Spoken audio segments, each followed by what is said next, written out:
like, komen, dan subscribe channel ini agar Aksi Mania lebih banyak mengetahui program atau informasi lain yang kami berikan. Memiliki buah hati adalah dambaan dan harapan setiap insan keluarga. Namun ada proses yang harus dijalani secara baik. Kehamilan tanpa adanya keadaan pandemi pun sudah menjadi hal yang membutuhkan perhatian ekstra bagi seorang wanita. Apalagi di masa-masa seperti saat ini, seorang calon ibu harus mempersiapkan dirinya lebih baik lagi dalam menjalani kehamilan dan persalinan nantinya. Salah satunya adalah dengan memperkaya ilmu dan informasi mengenai kehamilan dan COVID-19 melalui sumber-sumber yang dapat dipercaya. Simak perbincangan pemeriksaan kehamilan di era new normal bersama konsultan ahli seksi kesehatan keluarga dan gizi Dinas Kesehatan Kabupaten Karawang dalam acara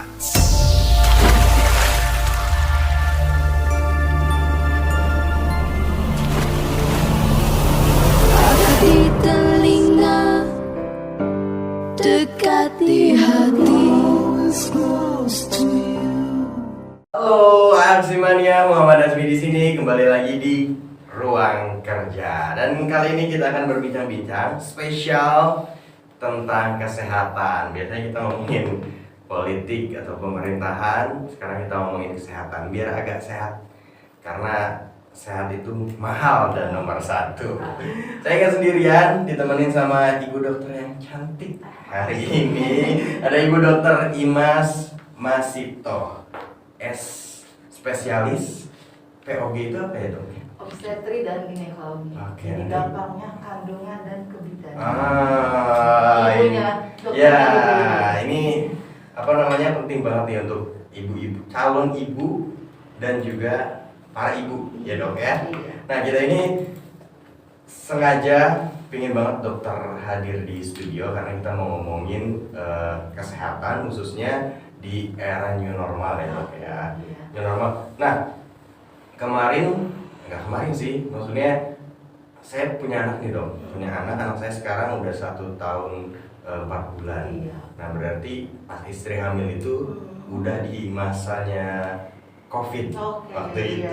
itu emang serba was-was dan serba bingung ya dok ya. Iya. Nah termasuk juga apalagi yang generasi sekarang juga kan pasti masih bingung-bingung nih gimana sih cara mengurus kehamilan di masa new normal seperti ini dok. Iya, apalagi ya berarti Kang Asmi udah pengalaman lah ya. Berarti istri lahiran waktu masa pandemi ya. Masa pandemi. Begitu was-wasnya ya. Iya betul dok. Oke. Jadi mau gini bingung takut salah, mau gitu juga bingung takut salah juga. Jadi akhirnya ya betul-betul hati-hati banget pilih tempat kontrol, pilih dokter juga ya yang betul-betul penerapan protokol kesehatannya ketat. Nah untuk di Karawang sendiri gimana sih dok hari ini perkembangannya situasinya terkait dengan kondisi ibu-ibu hamil yang sekarang sedang mengandung di era new normal? Oke, gini, jadi kan waktu beberapa bulan yang lalu ya dari bulan Juni sampai sekitar Agustusan tuh lagi puncak-puncaknya pandemi ya, di mana varian Delta yang baru itu memang meningkatkan sekali angka kematian, angka kesakitan karena COVID, termasuk juga korbannya tuh ibu hamil dan juga ibu yang bersalin. Jadi hampir 100% pada saat itu ya terjadi peningkatan angka kematian, terutama pada ibu hamil yang dengan COVID-19 itu. Nah, pada saat ini sih alhamdulillah ya berkat adanya protokol kesehatan yang baik, terus kemudian sekarang kan udah ada vaksin, alhamdulillah kan sekarang terjadi penurunan, bahkan Karawang sudah memasuki zona yang hijau yang aman gitu. Pada saat ini tapi ada masalah yang kita hadapi karena selama pandemi ini dari 2020-2021 kan panjang nih. Nah ibu-ibu yang hamil pada saat periode ini kadang kan ketakutan tadi seperti Kang Azmi ya, ketakutan untuk periksa ke dokter, ke bidan ataupun ke rumah sakit gitu. Jadi pada saat ini kita menghadapi masalah baru yaitu adanya penyakit-penyakit selama kehamilan yang tidak terdeteksi dari awal gitu. Jadi datang sudah keadaan gawat darurat yang komplikasinya kemana-mana. Jadi sekarang lebih ke arah komplikasi, ke arah kandungannya lebih banyak. Karena jarang kontrol itu. Iya. Karena waktu itu juga saya ingat banget dok. Jadi istri itu karena saking saking parnonya, jadi pakai masker itu sampai dia pakai tisu dulu, terus pakai masker medis, terus pakai masker kain gitu. Nah, itu pas datang ke dokter malah kata dokter nggak boleh kayak gini, ini bahaya katanya. Nah, makanya kekhawatiran ini yang harus diketahui sama ibu-ibu hamil ya dok ya. Nah sebetulnya seperti apa sih cara perawatan, terus juga cara pemeriksaan ibu hamil di era new normal hari ini? Oke. Jadi sebelumnya untuk ibu hamil tuh saat ini jangan khawatir lagi lah, karena pertama pandemi kan sudah mulai menurun, terus kemudian juga protokol kesehatan di setiap fasilitas sudah sangat diterapkan dengan baik itu dari awal kedatangan sampai nanti saat dilakukan pemeriksaan sampai kita pulang. Insya Allah sebanyak kita melaksanakan protokol kesehatannya sih akan insya Allah aman gitu ya. Kemudian gimana sih pedomannya? Yang pertama, jadi selama kehamilan itu Kementerian Kesehatan ada pedoman minimal ibu hamil tuh pernah melakukan pemeriksaan minimal 6 kali. 6 kali selama dia hamil itu 9 bulan itu. Jadi pada trimester pertama dia 2 kali minimal pemeriksaan. Kemudian trimester kedua dia sekali boleh melakukan pemeriksaan. Nah, pada trimester akhir, trimester ketiga pemeriksaannya itu minimal 3 kali. Dan di antara 9 bulan itu pada trimester 1 dan 3 itu paling tidak pernah diperiksa sama dokter 2 kali. Gitu. Jadi itu tujuannya apa? Tujuannya supaya kalau seandainya ada resiko dalam kehamilan itu resiko tinggi, maka akan dideteksi dari awal. Jadi bisa diperbaiki dari awal sebelum terjadi yang parah. Karena kan nggak bisa dipungkiri juga ya dok ya, ada sebagian kecil masyarakat yang masih berpola pikir ya udahlah, yang maksudnya yang penting kehamilannya sehat, walaupun nggak tahu ya, walaupun nggak tahu dalamnya seperti apa, jadi nggak usah ke dokter apalagi situasi pandemi kayak gini. Padahal itu penting banget ya dok. Penting banget. Jadi selama kehamilan itu yang tadi 6 kali itu si ibu hamil mau dilakukan pemeriksaan, dan pemeriksaan itu standar. Kita juga nggak meriksa asal, jadi minimal ada standar yang harus diikuti, yaitu kita kalau bahasa medisnya itu 10T. 10T itu apa aja? Yang pertama, ibu hamilnya ditimbang, pasti kan ingat ditimbang gitu. Kalau tinggi badan belum tahu, diukur tinggi badannya berapa. Terus kemudian dilakukan ditensi. Nah itu penting banget, ditensi. Ada kenaikan kan selama hamil. Kemudian pada saat itu juga diukur lingkar lengan atasnya untuk menentukan ibu hamil itu kurang gizi atau enggak. Karena biasanya ada ukurannya, nanti kalau kurang gizi juga bahaya kan ke bayi maupun ibunya. Terus kemudian diukur juga nih bagian perutnya tingginya berapa, sesuai nggak? Misalkan baru hamil 2 bulan tapi tinggi perutnya itu udah besar banget gitu, ada masalah nggak di situ. Terus kemudian ibu hamil juga dilakukan suntik anti tetanus selama kehamilan ditentukan berapa sebelum kehamilan pernah nggak dulu suntik atau sekarang udah pernah suntik atau belum. Terus kemudian juga ibu hamil dicek laboratorium. Nah dicek laboratorium, ada pemeriksaan sadarnya nanti laboratorium. Kemudian setelah itu juga didengarkan denyut jantung bayinya bagus atau tidak. Ya. Kemudian setelah itu lakukan konsultasi juga dengan petugas kesehatan berdasarkan hasil pemeriksaan yang tadi, dilakukan konseling, ditentukan bahwa kehamilan ini nih termasuk kehamilan yang sehat atau yang punya resiko. Nah, kalau seandainya nanti beresiko, nanti diberikan tata laksananya apa. Dan setelah pulang, ibu hamil juga dibekali tablet penambah darah yang harus diminum. Jangan sampai nih tiba-tiba dikasih nih obat penambah darah sama bidan atau dokter, ternyata hanya penemuan, jarangnya diminum, akhirnya dikoleksi. Tiba-tiba pas sudah lahiran, kok masih banyak gitu. Padahal kan kita ngeresepin itu sesuai jumlah hari dia saat hamil gitu. Jadi keluarga pun salah satunya harus memantau itu vitamin-vitamin atau obat yang diberikan oleh bidan atau dokter diminum atau enggak. Kalau saya dulu galak banget sama istri dok, karena anak saya di dalam perutnya. Iya, kan dia berdua istrinya. Nah, tadi dokter kan ngejelasin, nah itu bagian daripada screening mungkin ya dok ya. Jadi pihak kesehatan itu melihat seperti apa perkembangannya, seperti apa. Mungkin nggak ada resiko-resikonya nanti. Nah, kalau kehamilan yang beresiko itu seperti apa dok yang dimaksud dengan kehamilan yang beresiko? Kehamilan beresiko adalah kehamilan jika kehamilan tersebut tidak terdeteksi, maka akan terjadi beberapa penyakit atau tanda bahaya yang terjadi dalam kehamilan. Hal itu penting sekali dideteksi dari awal, karena kalau misalkan deteksi dari awal bisa dicegah. Misalkan salah satunya kayak tekanan darah tinggi saat kehamilan. kita awal dari sebelum 20 minggu udah ketahuan nih ini kemungkinan akan darah tinggi nih saat hamil atau bisa kejang. Nah nanti ada suplemen-suplemen tertentu yang diberikan untuk mencegah, atau misalkan dari awal udah ketahuan nih ibu ini punya risiko untuk kencing manis sehingga nanti bayinya besar atau bisa terjadi kematian bayi dalam janin. Nah makanya dari awal udah kalau deteksi dari awal dilakukan pemeriksaan untuk dicegah. Makanya itu yang membuat pemeriksaan kandungan itu sangat penting ya dok. Iya, karena kan resikonya bukan hanya untuk bayi tapi ibu juga gitu, karena kan menyangkut 2 nyawa itu. Nah kalau sekarang nih dok, ini saya bertanya sedikit, kehamilan di Karawang untuk ibu dan anaknya juga sih untuk angka kelahirannya itu mempengaruhi nggak sih dok di situasi COVID seperti ini? Artinya resiko kelahiran itu terpengaruh nggak? Untuk COVID ya. Iya. Nah Karawang itu kan kebetulan beberapa rumah sakit yang memiliki ruang tekanan negatif, misalnya itu kan untuk ruang bersalin ataupun operasi yang dengan COVID itu kan harus tertentu, namanya ruang tekanan negatif. Ini hanya terbatas beberapa rumah sakit saja yang sudah memiliki. Jadi kenapa kita waspada dari awal nih, ibu hamil waspada prokes, terus kemudian vaksin gitu. Karena kalau seandainya positif, tidak banyak rumah sakit yang memiliki fasilitas tekanan negatif itu gitu. Jadi baiknya pada saat ibu hamil mendekati taksiran persalinan, paling kan 1-2 minggu dari situ ibu hamil isolasi dulu aja gitu, minimal tidak terlalu banyak kontak dengan orang luar. Tujuannya supaya pada saat waktunya bersalin jangan sampai terjadi positif. Kalau positif kan rumah sakitnya khusus gitu, ruangannya khusus dan agak susah.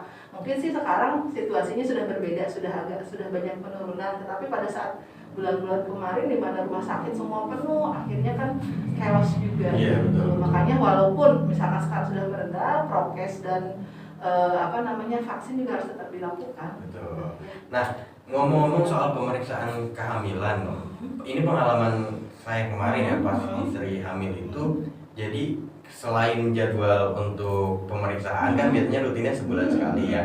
Nah, kadang kan di waktu-waktu tertentu ada semacam gejala-gejala yang, aduh ini gimana ya, harus periksa atau enggak sih? Nah, kapan sih ibu hamil itu harus diperiksa di luar jadwalnya gitu? Oke, jadi itu yang kita sebut mungkin warning sign gitu ya, tanda bahaya. Apa saja sih yang harus diketahui ibu hamil?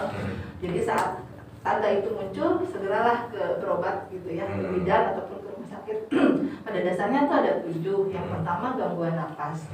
Gangguan napas bisa berupa batuk atau sesak nafas atau bunyi nafas tambahan seperti mengih, terus kemudian juga napasnya tersengal-sengal atau pendek gitu. Terus kemudian itu tuh gangguannya bisa dari paru, bisa dari jantung, bisa juga dari bagian tubuh lain gitu. Yang kedua, perdarahan pada jalan lahir.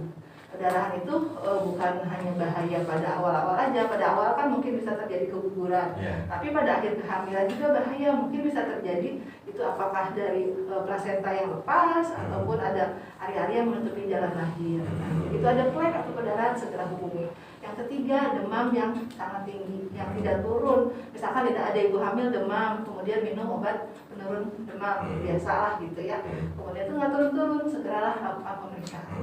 Kemudian tanda-tanda kejang. Nah ini yang bahaya, yang sering pada kehamilan muda, ibu hamil terlalu muda atau terlalu tua sering adanya disertai dengan kejang. Kejang itu biasanya untuk saat ini kita seringnya banyak diketemukan karena tekanan darah tinggi itu yang tadi saya bicarakan. Nah biasanya sebelum kejang itu akan ada gejala, dia biasanya sakit kepala hebat, sakit banget. Terus kemudian sampai pandangannya kabur gitu. Nah udah ada tanda-tanda seperti itu, langsung itu tanda-tanda bahaya. Terus kemudian yang lain sakit perut. Nah sakit perut juga pada ibu hamil nggak boleh disepelekan, karena itu juga bisa terjadi tanda bahaya. Contoh pada hamil awal dia ada sakit perut. Nah itu kita khawatir, takutnya apa hamil di luar kandungan atau bukan? Karena kalau memang hamil di luar kandungan udah ada sakit perut, berarti kan itu salah satu tanda bahaya, bisa terjadi shock seperti itu. Terus kemudian tanda yang lain adalah ketuban yang pecah sebelum waktunya. Ada cairan gitu. Cairannya kan kadang kalau hamil awal tuh nggak ngerti ya. Ya apa sih, ada ini kencing atau bukan gitu. Nah begitu ada cairan yang keluar tapi nggak ada rasa pengen pipis, tiba-tiba aja. Nah, tiba-tiba basah gitu, rembes ya. Dasar lagi tidur tuh rata-rata ya. Lagi tidur tiba-tiba kok kayak ada basah gitu. Ya udah itu langsung aja bawa ke fasilitas kesehatan. Ya. Karena emang orang ibu hamil itu kan sehat, tapi kadang punya gejala-gejala yang kita bingung ini sakit atau emang gejala kehamilan ya dok ya. Makanya semuanya sebetulnya ketika demam kan ibu hamil banyak juga yang sering demam ya. Waktu kemarin itu lagi musim itu kan. Jadi selama tidak berlebihan berarti itu belum masuk ke tanda bahaya. Selama dia misalkan dengan penurun demam biasa, udah reda. Dan nggak ada tanda yang lain, sekali minum udah sembuh ya udah, kalau itu terus. Jadi artinya harus siaga banget lah kalau udah demamnya nggak normal nih, harus segera bawa periksa ke dokter. Nah, ngomong-ngomong soal tanda bahaya kehamilan tadi, salah satunya kan tadi yang dokter bilang harus juga dilakukan pemeriksaan menyeluruh, terus juga ada dulu istri saya itu 2 atau 3 kali cek lab kalau nggak salah selama hamil. Itu betul penting atau cuma ya formalitas medis saja sebetulnya?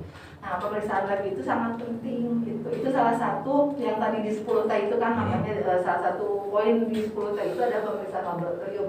Kenapa? Karena ada hasil-hasil tertentu yang memang tidak ketahui dari saat kita periksa fisik. Misalkan kan pada pemeriksaan hamil itu standarnya satu diperiksa darah rutin, yaitu periksa HB, kandungan darah merahnya, kemudian sel darah putihnya, tanda infeksi, terus kemudian trombosit gitu, ada kelainan enggak itu yang harus diperiksa minimal. Terus kemudian golongan darah juga wajib, karena kalau memang suatu saat amit-amit ada ada komplikasi perdarahan dan butuh transfusi kan kita kalau udah repot lagi ya dok. Itu dan bisa ngumpulin keluarga yang punya golongan darah yang sama, siapa aja bisa prepare gitu. Terus kemudian juga ada yang namanya triple elimination, jadi 3 pemeriksaan wajib saat hamil untuk menyingkirkan adanya infeksi, yaitu HIV, hepatitis B, sama sifilis gitu. Itu pemeriksaan yang wajib pada saat kehamilan. Dan satu lagi gula darah. Itu kenapa ibu hamil itu biasanya di awal sama di akhir ya dok ya, pemeriksaan lab itu minimalnya ya. Di 2 masa itu harus melakukan cek lab, biasanya dianjurkan untuk cek lab sehingga mendeteksi itu ya, infeksi-infeksi itu. Terus kemudian sel darah putihnya kalau anemia bisa ketahuan dari awal. Nah, soal pemeriksaan ibu hamil di masa new normal tadi kan saya cerita dok kalau kemarin itu karena memang di awal-awal pandemi waktu itu paniknya luar biasa, bingungnya luar biasa menghadapi ibu hamil itu. Nah, kalau sekarang mungkin karena udah ada adaptasi juga dari program pemerintah, dari program dinas kesehatan, ada nggak sih program-program khusus untuk ibu hamil di masa new normal ini? Alhamdulillah sekarang sudah mulai menurun, jadi karena udah masuk zona hijau, jadi beberapa program yang dulu saat pandemi udah hilang, sekarang mulai ada ya. Contohnya satu, senam ibu hamil. Dan ibu hamil itu biasanya dilakukan oleh bidan desa atau bidan kelurahan yang ada. Beberapa ibu hamil dikumpulkan, di situ nanti dilakukan konseling, terus kemudian senam ibu hamil, pemeriksaan pada ibu hamilnya, terus kemudian dikasih juga biasanya ada pemberian makanan tambahan untuk ibu hamil gitu. Nah itu sekarang untuk saat ini karena masih new normal, biasanya dibatasi maksimal 10 orang sekali kegiatan gitu. Nanti biasanya misalkan satu desa bisa berapa kali kelas ibu hamil gitu.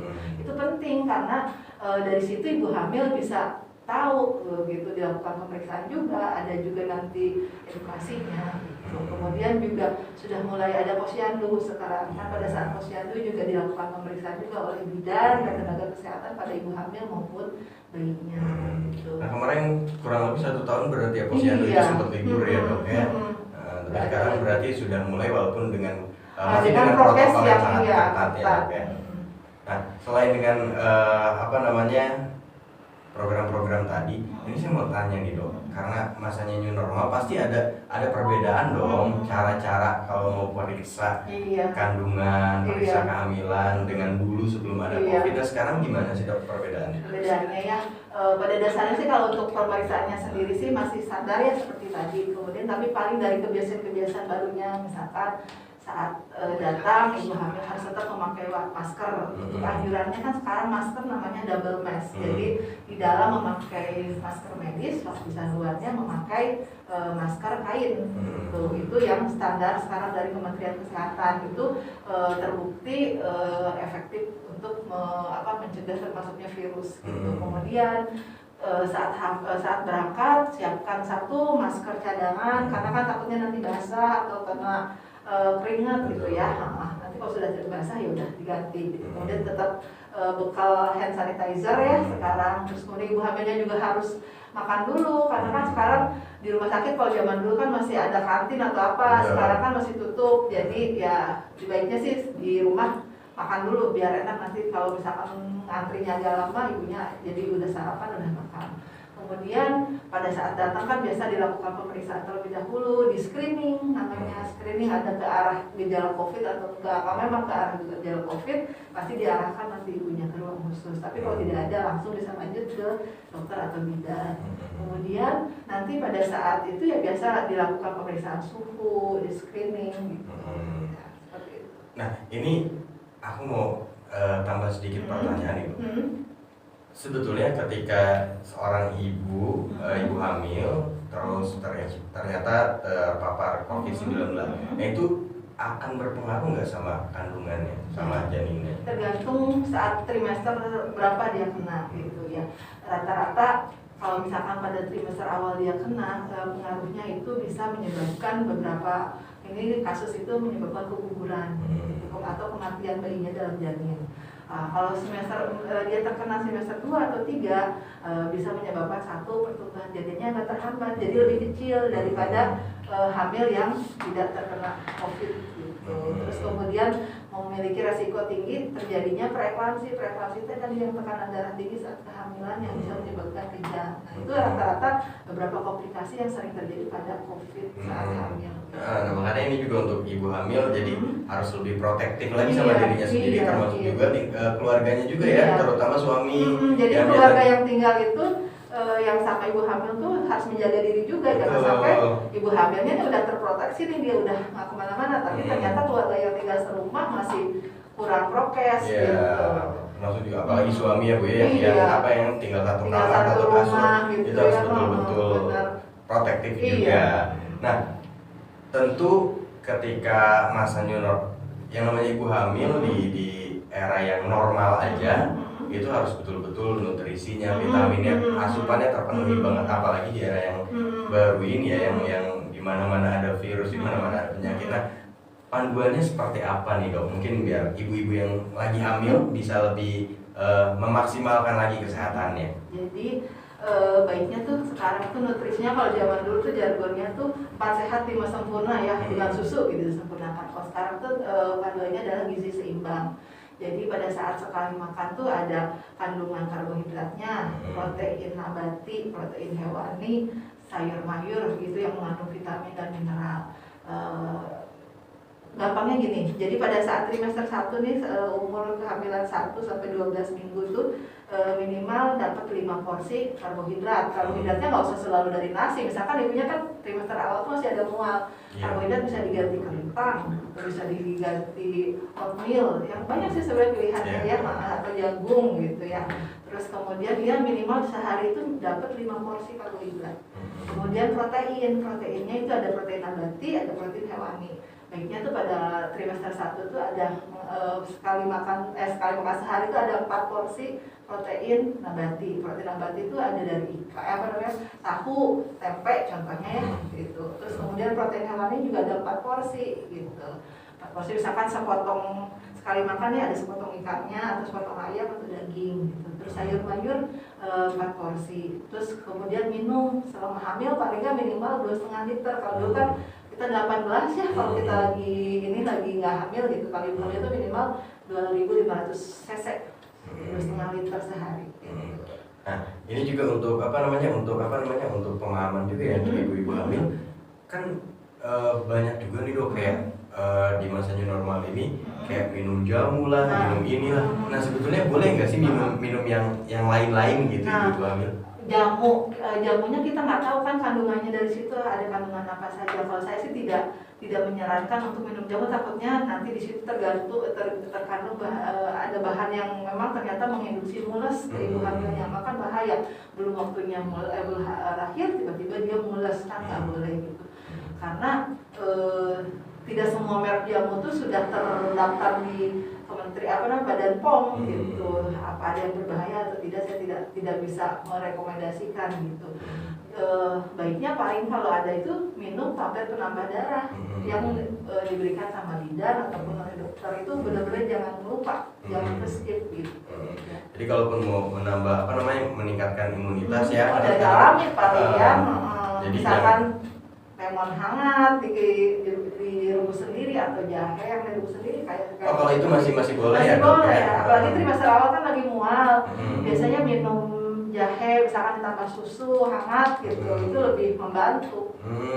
Gitu. Nah ini ilmu juga ya untuk ibu-ibu hamil. Jadi boleh aja ya untuk menghilangkan rasa tapi yang mual alami itu. bukan Selama itu alami yang alami buat sendiri gitu ya. Karena masa-masa kehamilan, apalagi hamil muda dan hamil anak pertama itu kan biasanya makannya gimana, minumnya gimana ya dok ya. Nah, apa pesan dokter untuk para ibu hamil di era new normal ini? Untuk ibu hamil yang pertama, kalau yang belum melaksanakan vaksin ya Bu ya, jangan lupa sekarang kan vaksinasi COVID itu insya Allah aman gitu, sudah direkomendasikan oleh WHO atau Organisasi Kesehatan Dunia. Jadi pada ibu hamil usia kehamilan di atas 13 minggu sampai cukup bulan boleh aman dilakukan vaksinasi. Datangi pusat-pusat kesehatan yang memberikan layanan vaksin gitu. Nanti di situ sebelum vaksin ibu akan di-screening terlebih dahulu. Kalau memungkinkan sehat ibunya ketahuan baru bisa dilakukan pemberian vaksin. Kalau enggak ya nanti ditunda, ibu dikonsulkan dulu ke dokter kandungan atau dokter penyakit dalam kalau ibu ada penyakit. Kemudian yang kedua, ibu kan nanti dibagikan buku kesehatan ibu dan anak yang warna pink. Kebetulan saya tadi bawa ya. Oleh bidan-bidan, situ mas. Oleh bidan ataupun puskesmas biasanya diberikan. Nah di situ tuh begitu banyak. Nah ini yang seperti ini. Nah ini tuh bisa untuk ibunya dan juga untuk nanti anaknya saat lahir. Nah di buku ini tuh begitu banyak informasi penting yang bisa ibu dapatkan.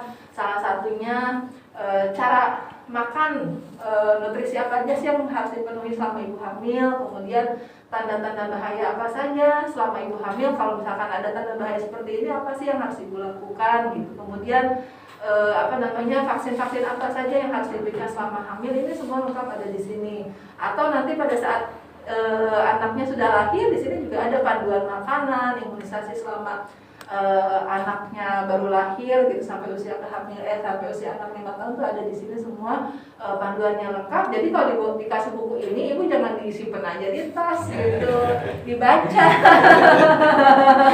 Jadi nanti diselingi kalau baca lihat-lihat sosmed sambil lihat ini juga, karena daripada dapat informasi hoax gitu ya dari medsos yang memang tidak dapat dipertanggungjawabkan, lebih baik baca yang ini yang memang sudah standar. Ya betul. Ya. Karena kan bahkan kalau buka di Google aja misalnya makanan yang cocok untuk ibu hamil itu kan macam-macam ya artikelnya, kata artikel yang ini begini, kata artikel yang itu begitu. Dan itu kan sumbernya juga nggak tahu. Betul. Tapi kalau di buku itu udah 100% asli ya, maksudnya ya betul-betul. Yang menyusun memang tim ahli dari Kementerian Kesehatan. Jadi nggak akan menjerumuskan lah pasti untuk kebaikan ibu dan anak. Nah ini satu pertanyaan terakhir. Selama COVID 2 hampir 2 tahun ini tingkat kehamilan meningkat, betul? Nah itu perlu didata lagi ya. Mungkin karena banyak ini ya, karena banyak di rumah terus. Di rumah jadi, banyak rebahan, nggak ada aktivitas lain ya. Bisa jadi kita udah tahu lah kan. Salah satu komplikasi COVID dalam 2020-2021 ini sampai mungkin itu bisa jadi. Oke, Bu Dr. Imas Masiti, terima kasih banyak sudah mampir ke studio, udah ngobrol sama saya dan juga memberikan pengetahuan, memberikan ilmu untuk ibu-ibu hamil dan calon ibu, karena ini penting banget ya untuk calon ibu juga. Mudah-mudahan dokter sukses terus, lancar terus aktivitasnya dan jangan lelah untuk ngurusin ibu hamil ya dok ya. Saya Semoga titip ibu ya, hamil Dok, semua ya. di Karawang terutama sehat semua ya. Amin, amin dok. Sekali lagi terima kasih banyak dan Aksimani itu dia obrolan saya dengan Bu Dr. Imas. Semoga bermanfaat dan juga bagi anda yang mungkin masih ingin tanya-tanya soal kesehatan, soal fasilitas kesehatan, soal segala hal tentang kesehatan khususnya masyarakat Karawang mungkin bisa diakses juga di sosial medianya Dinas Kesehatan Kabupaten Karawang. Kita cantumkan di deskripsi video ini. Dan terima kasih banyak Aksimania bagi anda pendengar setia musik-musik lokal, mancanegara, dangdut, pop dan semuanya bisa akses di aksiradio.com atau juga bisa didengarkan di 96.10 FM. Saya Muhammad Azmi undur diri, terima kasih dan sampai jumpa.